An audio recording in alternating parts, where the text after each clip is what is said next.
Hey people, welcome back to the Ashe Academy's Inspire, Uplift, Engage podcast. It's Sammy Ashe, Executive Director, and your host. Our back to school town hall is coming August 22nd, 2020, and did I mention it's free? Head on over to bit.ly back to school town hall 2020. Now, you already know about the three panels with parents, teachers, and students sharing their point of view of education in the midst of COVID 19, but we've got some entertainment, music, and games to round out the event. You know how we do. We've got some gift cards with your name on it if you answer our questions correctly. So, to keep it fair, we're leveling the playing field and sticking with fifth grade questions. So that might be scary to some, but it's a little bit easier on the rest of us. All right, I will see you there. Now let's get started with the show.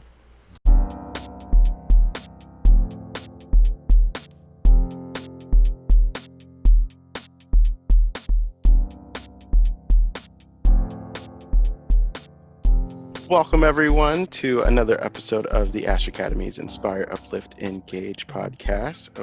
I am Sammy Ashe, the Executive Director of the Ashe Academy and your host.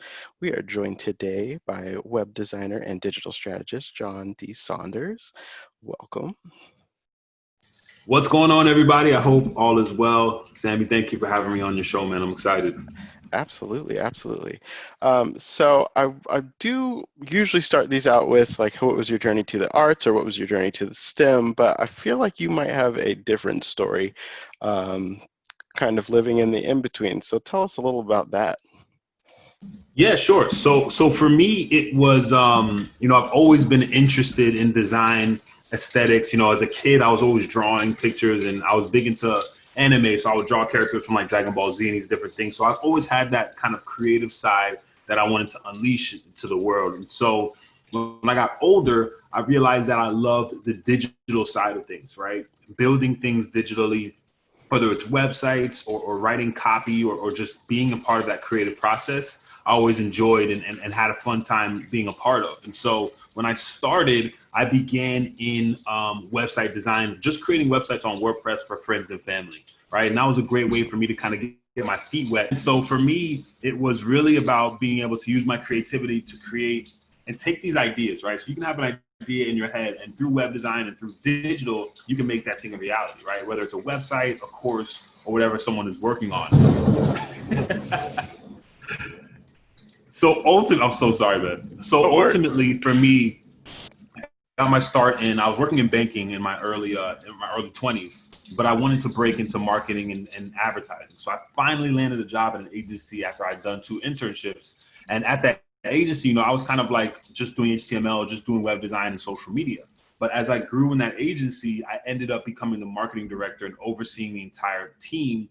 We were working with clients for like Land Rover, Range Rover, all of these different brands. So for me, I'm always recommending people to work for someone else, learn the process, and get paid to learn how to develop and create your skills. So when it came to design for me, I realized that web design was my favorite aspect of that because I was able to take competitive analysis, look at things in the market, and then create these digital products for companies as well as myself to thrive and do well. Awesome, awesome. So then how does that turn into your own lane where you're creating your own company? Tell us about that. So at the agency, which was called Herman Advertising, they strictly did automotive advertising. So we were doing a lot of ads for these car manufacturers.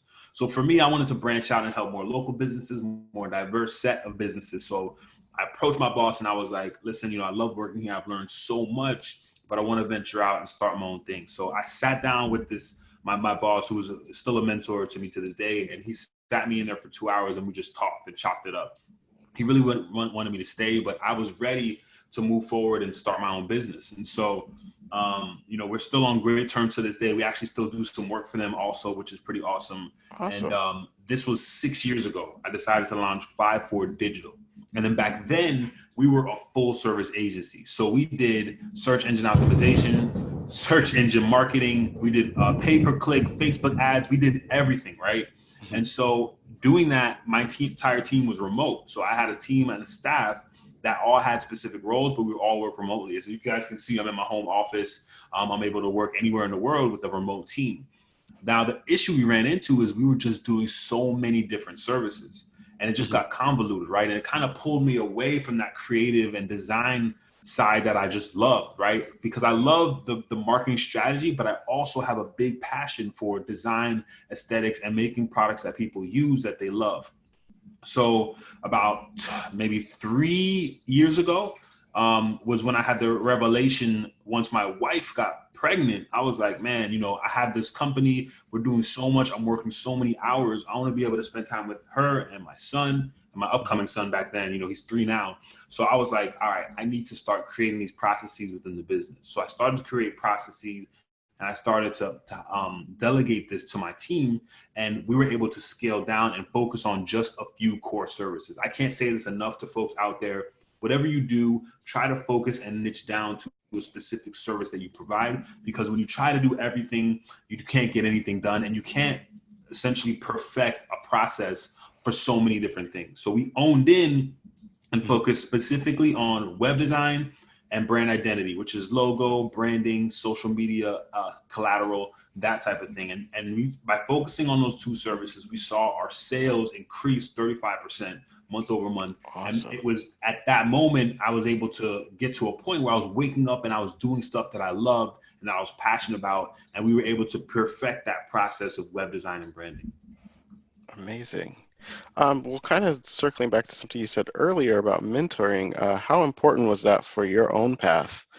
Um, I think mentoring is important, and there's a few ways that you can have mentors. Because a lot of folks out there are like, well, oh, I live somewhere where there's not a lot of access to people, or I can't get mhm. in touch with others. So there's a few ways and a few things that helped me. One, reading books on the specific things that I wanted to learn. I look at books as a process to learn what someone that's mastered something is providing. And what does a book cost? 10, $15, and you can learn and execute at a high level. So some standouts being, I'm gonna look at you can see my bookcase right here of some of my favorite books.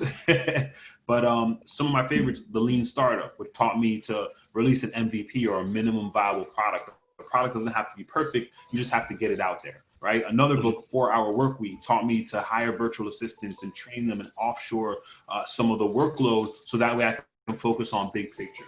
So Profit First, which teaches you how to pull profit first once you get paid, to really extend the life of your business and increase your burn rate. So I take aspects of all these books, I take notes, and I try to execute them at a high level. Even if I get one takeaway from a book, that's a mentor that I'm able to leverage and to increase my skill set. So that's one way, right? Mentors through books.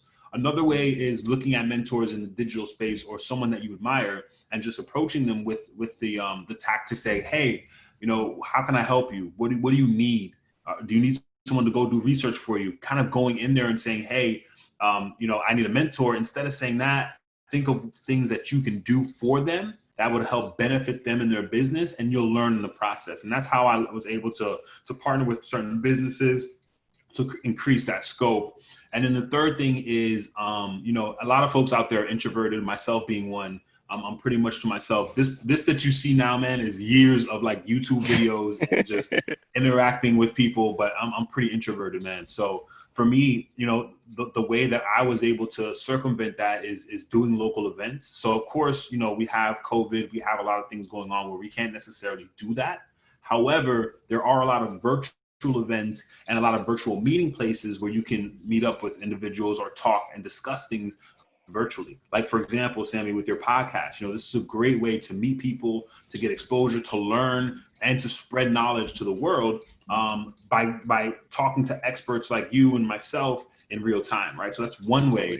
Totally. Another way is any virtual events that are coming up, or private Slack groups. Black tech Twitter is a huge ecosystem of just people connecting and networking that I'm a part of, where I'm able to ask questions and get and interact with others. So we might not have that physical presence right now, but we're able to make this digital connection, especially with everyone being online right now. Mhm. Um, it's kind of sad because we've had this technology for years and we just didn't tap into it as well as we could have. No. I had attended webinars and whatnot for over the years, but like not in this capacity where like it's been easy to do stuff that we just didn't think of doing, or like, oh, let's do an in-person event instead of. But yeah, that's kind of the the upsides to a terrible situation that COVID has presented Exactly. us. Exactly. In what ways have you seen some like positives come out of this for your own business? Man, it's, first and foremost, a lot of people are going through a lot right now. People are losing their jobs. They've been furloughed or they're having issues, making next month. And it's crazy. It's one of those things where this was unexpected and no one could have really, we could have planned for it a lot better, but that's a whole different subject. But How can you ultimately plan for a pandemic though? Like you're not. right. Um, Ultimately for me, this has been an opportunity to, one, spend more time with my wife and my son. My son's usually in school from like 9 to 3. My wife's usually at the office. So them being home with me has been awesome. I'm usually here by myself and talking to my team and communicating digitally. So it's nice to have that dynamic. Mhm. Another piece is it allowed me to really take a step back and assess my business and what we really want to accomplish. And by doing so, we started and we launched a couple new business ideas and business ventures. One of those being blackillustrations.com, which is a platform for individuals, designers, people to find illustrations of Black people, which, sounds like there would be something out there that does that, but there isn't, right? There's just not a lot of diversity there. So I was like, you know what? We have the team, we have the infrastructure, let's launch it ourselves. So we did that. And we've been launching new packs every couple of weeks. We're coming out with an 88 pack in this upcoming week. And then we're coming up with actually a STEM pack the week after. So that'll be a lot of fun and exciting stuff, man. And then, so to piggyback off of that, when we released that, we got so many downloads and interactions with that, that people were like, hey, I need custom illustrations. Hey, can you do some custom illustrations for us? And we just didn't have the bandwidth. So I'm like, you know what? Let's create a platform for that too. So we launched illustratorhub.com, which is a platform where you can find Black illustrators from around the world. So for me, this pandemic has really allowed me to take a step back, really assess what I want to do, and honestly realize that I love creating digital projects or products for our business or our agency, as well as other business owners. And so because we've been able to build up these multiple revenue streams, it allows us to, one, be more selective with the clients that we're choosing. So, we're going more so towards a specific type of client now. And it just made me realize, man, that time is important. Time is of the essence. And, I want to give as much value as I can. Awesome. Now that sounds like a very like natural, organic way of growing, but like, how do you get to that point as a business person? Like, How do you get to that's the not point of, just like I'm gonna pivot, we're gonna create this new lane. Like, that's not something that you just do overnight. Like, that's years of. So how do you get to that point? What would you say? Some recommendations for people that might need those skills. I think that a lot of people, they limit themselves with the thought that they can't do something. And what I've realized, especially in this day and age, that the internet has leveled the playing field in a lot of ways, because it's given a lot of people access to all these tools and resources, with a lot of them being free, that anyone can leverage. So my biggest recommendation for anyone would be to just start a project, start a side hustle, start something that you think would give back to the world, whether it's an e-commerce store selling t-shirts, or an illustration website, or maybe you're a CPA and you want to do help some business owners or release a course. I think that everyone should start some type of side hustle or side project, because even if that thing doesn't take off, which has happened to me plenty of times where I've launched businesses and ideas and they straight flopped, you learn so much in that process. So in the example of someone opening an e-commerce store, right? You're launching a t-shirt store and you're selling t-shirts. What are you learning? You're learning shipping fulfillment. You're learning how to use Shopify, a content management system. You're learning how to fulfill orders, customer service, how to build a website, how to interact with people. You're learning all of these tangible skills that you can, even if it doesn't take off, you've learned all these skills and you've absorbed all these things where you can offer this as a service. You can offer it as a course where other people can learn. So for me, I always tell folks, now is the time. It's a pandemic. A lot of people are home. A lot of people are using the internet. This is a perfect time to launch that idea that you've had. And even if it's not necessarily digital, let's say you're an expert at crochet, you can create custom crochet products and sell them on Etsy. Or you could take that crochet and start a YouTube channel on things that you created. And you don't necessarily have to monetize it now, but you can create that ecosystem and community where you can charge people for things later. So just to reiterate, people just open, start a side hustle, start a side project, do something that you're passionate about, and it can turn into revenue. Awesome. So how important is your ecosystem or your community to what you do? Oh, it's everything. For me, I've always tried to be a person that provides value. And I think if you can become a person and position yourself as someone that provides value to the community, you'll never want for anything. So with some of the feedback that I get from people downloading illustrations or connecting on Illustrator Hub or my other business, BlackWallet.org, which is a financial literacy blog, reading that content, I get so much satisfaction from, and it sounds corny, man. It does, I know, but it's so great to see people tweeting and interacting and using this content to their favor and their benefit. And a lot of people told me in the past, oh man, you're giving away too much for free. You're giving away too much information. But a lot of times people are seeing that and they're looking at you as a thought leader. And when you become a thought leader, man, it's another world, because you're getting referrals, you're getting references, you're getting high quality leads, you're getting all these good stuff without necessarily having to go out there and fight for it. So when it comes down to community, I think that everyone needs to start building their community.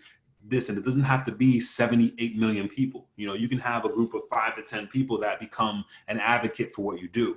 But ultimately, you want to start building your community, whether it's a Facebook group, Instagram page, and then you want to ultimately have that community be someone that you connect with via email or email, probably the most important digital component, because once you have email, it's off of a social media platform, and then you can send them email updates, you can send them whatever you're working on. Amazing. Back to representation, we actually heard about you guys through Black Illustration. So oh, nice. Very, very appreciative of you guys taking the time to create that lane, especially because it is difficult to find, inclusive just imagery, whether it's an illustration or like actual live photos. So we do thank you for that very much. Oh, you're welcome. We'll be taking you up on those other packets that you're releasing. We will be downloading. Nice. But kind of going to your team, we did notice that your team is very diverse. Was that a conscious decision, or did you just fall into? These are the types of things that we are striving for, the way that your team looks. Absolutely, man. For me, it's about diversity, because I feel as though when it comes to digital, for the most part, the internet and a lot of these components, a lot of these algorithms have been built by, white guys. There's so many other types of people. And sometimes when they're building these products, it's not like people are racist and they're excluding people on purpose. A lot of times it's just intrinsic bias, right? They don't know better. So they're creating these products without input from other cultures, from other ethnicities. So when that happens, you get people excluded, right? And, then it becomes a problem of, if you're teaching the computer these algorithms and they're learning and they're self-learning and AI is getting smarter, AI is almost becoming racist, right? Because it doesn't know any better. It doesn't know. And I don't know if that's a little extreme, but it's becoming more biased in regards to, ethnicities and things that are going on. So, damn, I forgot where I was going with that. So, with that said, I think it's important for us to have diversity, or more so inclusion of all these different ethnicities, right? White, Black, Hispanic, Latin, Asian. Everyone should be represented, because if everyone has a seat at the table, we can make a world that's more inclusive of all of these different people. Awesome. That's very much so what we're trying to do. Was it difficult to find people of color in those different aspects that you guys offer? That's the main thing we get. Like, oh, we just can't find them. They're doing X, Y, and Z. It's one of those things where, if you're looking for a UI UX designer, you literally have to go on Twitter and say, hey, I'm looking for a Black UI UX designer, or hey, I'm looking for a Hispanic UI UX designer. And, you feel bad even having to say that, because it should be a database where everyone is represented. So it is difficult. Now, one thing that we do is we hire both locally and offshore. So we have team members in the Philippines, we have team members in the US, we have team members in South America and Africa. It's very diverse, because we're able to leverage a global economy and partner with other people offshore that have phenomenal work ethic, that do an amazing job, and they might cost a little bit less, or the cost of living there is less. So, in regards to comparable pay, they're making more than they would make at home. So it's a great way to get a diverse skill set of people from all over the world. Awesome. And for people who don't know, what is UX and UI? Yeah. Oh, got it. So UX is the user experience. So that's the experience that someone has while they're on the website, right? So that's navigating a site, that's looking at specific colors and tracking and making sure that they're using it and interacting with it pretty easily. And then UI is user interface, which is the actual look and feel. So experience is like touch. Interface is, view or how it looks. So user interface, UI, is looking at a site and how it's laid out and structured. Perfect. So after all of that, what would you say would be the most challenging part of your job? Okay, let's see. I'd say the most challenging part of my job is just making sure that, it's a great question. I had an idea, but man, honestly, I love what I do, and I get to wake up and do this every day. And it's, it sounds crazy, but it's, I love it. But I'd say the hardest part is probably saying, just making sure that everything is going 100%. So for me, I'm almost like a project manager within the business. So I'm overseeing everything. I'm not doing the day-to-day stuff anymore like I was in the beginning, like creating and designing the logos and brand identities, designing the websites. I'm more so facilitating all the things that the team needs to get the job done. So for me, the hardest part of my job is probably just making sure that I'm balancing that well and doing a good job for my team members. So now, did you find it important that you were included in the kind of like hands-on experience in the start, or did it just happen that way just because you had those skills?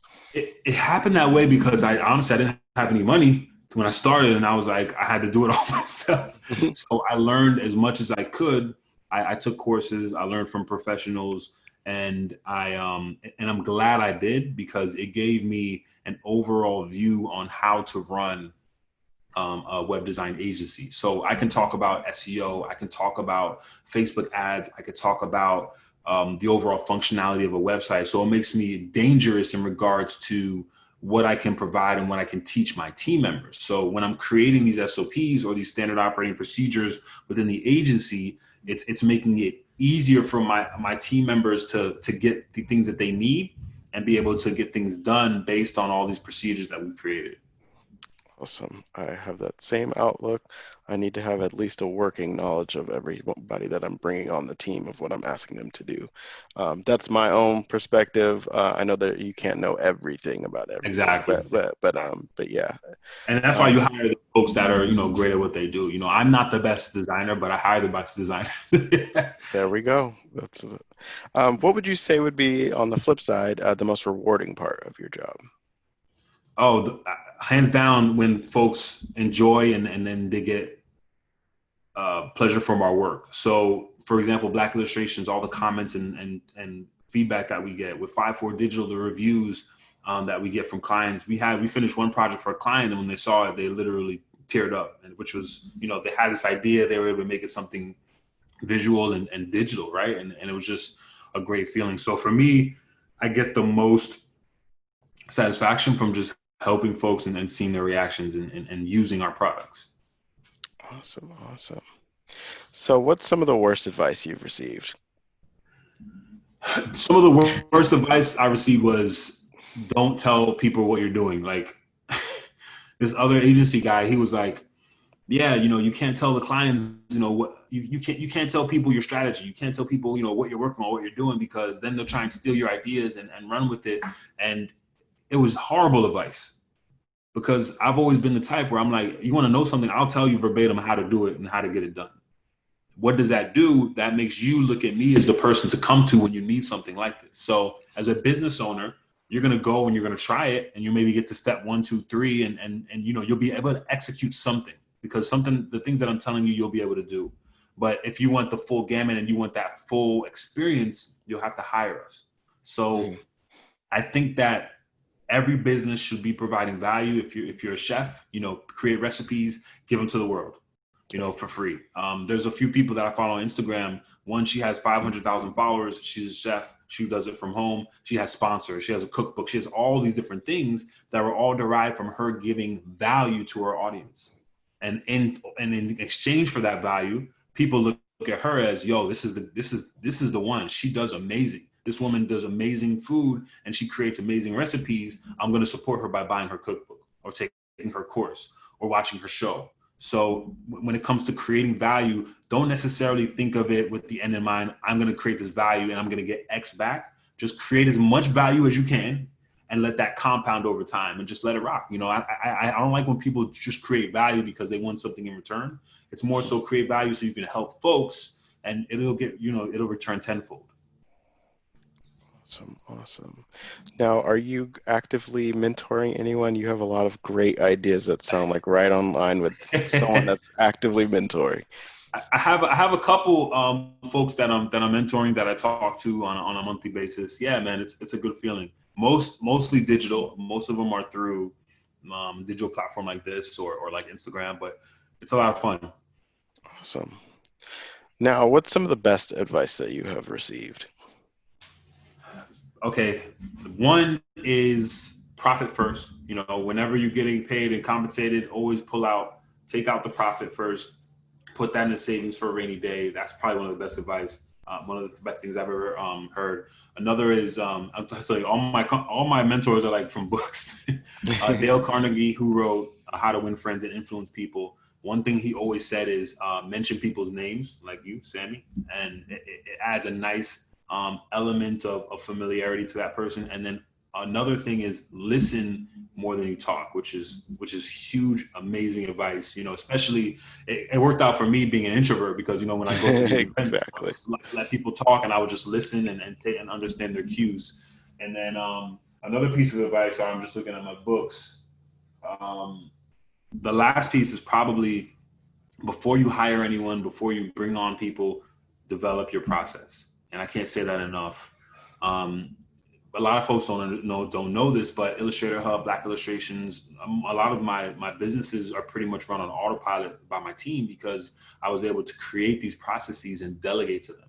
That's how I'm able to take time out of my day to do podcasts like this or work on proposals or work on big picture ideas because I have an amazing team executing at a ground level where they have all the training and everything that they need. So if we need to onboard a new team member, I basically have all their training, all their videos, everything that they need, and they can be onboarded in days instead of months. And I learned that from Ray Kroc, who is the founder of McDonald's.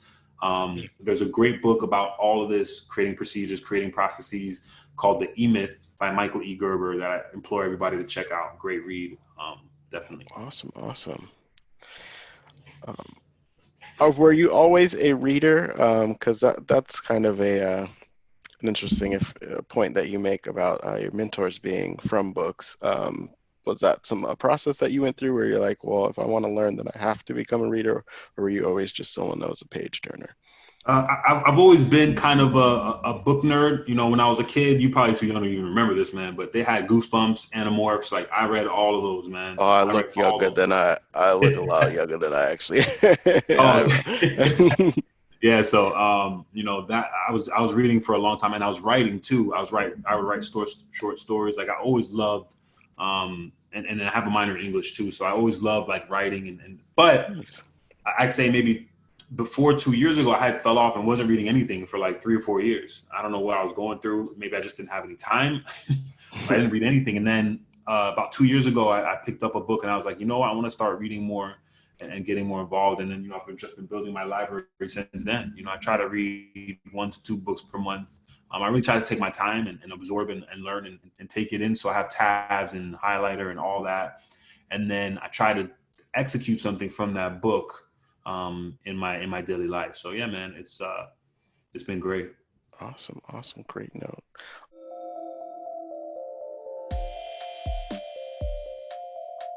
All right, so this is the Inspire, Uplift, Engage podcast. So we do have questions related to that. So let's into our Q&A section. So who is your biggest inspiration? Whew, that's a good one, man. I probably have two. One is my wife. She's my partner in crime, man. She's supported me through all of this. You know, she met me when I was driving in a Toyota Tercel 95 with no AC. Had to take my shirt off and put it in the back seat before I went to work so I didn't sweat. South Florida heat is something else, man. So you know, she met me back then, but she saw, you know, she saw that hustle and driving me. So she's always been my amazing support system. And then two, and a lot of people probably say this is, you know, Mom Dukes, man. She's the one. She was a teacher for 30 years. You know, she always supported me in my endeavors and my ideas, and gave us everything that she could, you know, growing up. So those two, I'd probably say are my biggest inspirations. And then if we're talking about like celebrities, Go for it. Go for it. I'd probably say Jay-Z. You know, I'm from Brooklyn. I've always loved his music, loved his work ethic. He's definitely one of those guys that's out there. And then Donald Glover. I don't know if you know Donald Glover. Childish Gambino. Yeah. He's like the king of like Renaissance men, man. The dude is a beast. Sings, raps, acts, writes. I mean, phenomenal. Awesome. Some great notable people in there. So who do you hope to uplift with your work? I hope to uplift young Black kids that just they want to learn and do something cool and great, and understand that there's so much opportunity and so many different things that they can do. Awesome. And then how do you stay engaged with your motivation? I try to create products and digital components that help my audience, you know, and for me, it's really just asking what they're looking for and fulfilling a need that's needed in the market. You know, with BlackWallet.org, a financial literacy blog for urban millennials that spoke to us, BlackIllustrations.com, illustrations for and by, you know, Black people. And then Illustrator Hub is a platform for people, companies from all over the world to find excellent Black illustrators. So for me, it's really just looking at the market and things that people need and fulfilling those needs. Awesome. Amazing. So what's next for you? I know you got a lot going on. You're creating all these great things, but what's next? Listen, I'm just going to buckle down, man. No more side hustles. I gotten everything out of it now. So for me, I'm just really gonna focus on just growing these platforms out. That's it, you know. And I might hire one or two more team members before the end of the year, but ultimately, just growing these platforms. You know, I'm probably not gonna open up any other side ideas. I might launch another course, but other than that, that's it, man. Just gonna keep it moving with these courses. What are these courses looking like currently? I have one course now, and I have like free resources and stuff on my site. But if you go to johnDsaunders.co, I have a course called the Web Design Studio Accelerator, where I teach other web design agency owners how to increase their sales, how to get new clients, and how to run a web design business. Absolutely amazing. We appreciate that. So how can people get connected with you? Where do we send them? Websites? Yeah, of course. Social media. Go for it. But I have so if you go to my website, johnDsaunders.co, you can contact me there. I have a free online course there via email, where I send a lesson every week on things that you can do to increase and advance your business. So if you go to johnDsaunders.co and just hit free email course, you can sign up and join the list. And then you can find me on social media at John D. Saunders on Facebook, Instagram, LinkedIn, YouTube. All are pretty much the same, but yeah, I'm everywhere, and I answer all my DMs. So hit me up if you have any questions. Perfect. Thank you so much. This was John D. Saunders, everyone. I'm Sammy Ashe, Executive Director of the Ashe Academy, and thank you guys for joining us. Awesome. Thanks, Sammy. I appreciate it. Awesome.